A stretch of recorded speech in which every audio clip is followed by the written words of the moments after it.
The Department of Public Works and Infrastructure hosting young professionals within the built environment space on a seminar. This is where we saw Minister Sihle Zikalala interacting with the young professionals to just get a sense of what is happening within the sector. We know very well that there is a skills deficit, there is a backlog within infrastructural development, and there are those projects that have been halted over time because of the lack of professionals within this particular space. So the minister just getting an ear from professionals that are here, the private sector as well here at the seminar. But really the VVIPs, when you look at everything else that happened today, are the young professionals that were laying their concerns to the minister and just pushing for the minister and the department just in general and the private sector to come through for them. Also where issues of job creation are concerned. I'm going to bring some of those candidates into the conversation with us this afternoon. I have Sihle. He is a professional architect, landscape architect, who joins us to just give us a sense of really what came out of this day. Why do we find you here? Why do we have these challenges within this particular space according to your understanding? Lunga, welcome to the SABC. Good afternoon. Good afternoon, sir. Thanks for the opportunity.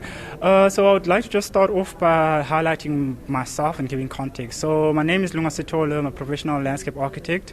I've been in the department since 2019.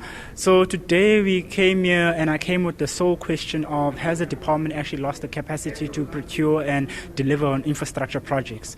So currently, as to what I'm sitting within right now, is that you realize within a we sit within a multidisciplinary team, and as situated in that multidisciplinary team, from a professional within a built environment, we are well informed of such. So within this disciplinary team, you find that there are senior officials that are well knowledgeable within the structures of how the department operates in itself and how the different councils operate, but you find that there's no production team or middle level management which will be able to produce the actual projects and be able to be active members of the society.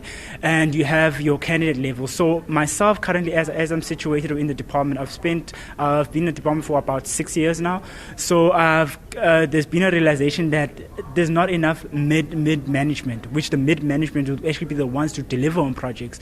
So without that midway management and without that mid management actually having a certainty that they will actually be employed within the department for a long-term period, you find that there's this brain drain that happens in the department where all of these young professionals who came in as candidates got registered in the department, they end up leaving the department, going on to private sector. Never mind the factor of pay scales. Even if I am a patriot for my country, I find that there's an issue where if you are not giving me guidance as to what happens post my registration and how do I enter, how do I situate myself within the department. So currently I was just focused on that, with providing that linkage between the current young professionals program and entry into public works in itself. So that was my main objective in the seminar. So yeah, Lunga, really wishing you everything of the best when you look at the young people that are coming through with solutions here, and really the backlog in terms of infrastructure rollout remains a little bit of a problem,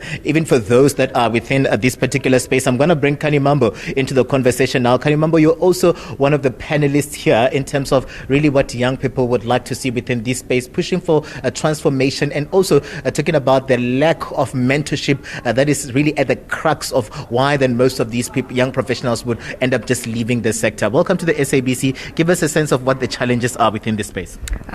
Good day, and thank you for the opportunity. I'm Kanimamba Malek. As you've mentioned, I'm a candidate engineer. I've been part of the program since high school to varsity, and then now I'm a candidate engineer.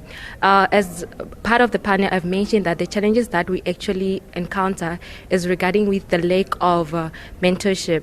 Since this young professional program is actually to ensure that we get registered, but in order for us to register, we need a proper structure so that we can register within the period of the contract that we're given. So lack of mentorship actually becomes like a challenge in regards to registering with our professionals. We hear as well that it takes forever before one can also just get registered, which is why then there is a lot of despondency within this particular space. Is that the case? And really give us also a sense of your key takeaways. Is there commitment from those role players that were here and the minister that they're going to be doing something about this? Yes, there is a commitment because the minister have mentioned that they're gonna form a structure to ensure that there's a mentorship program that include all the stakeholders that are involved in the program.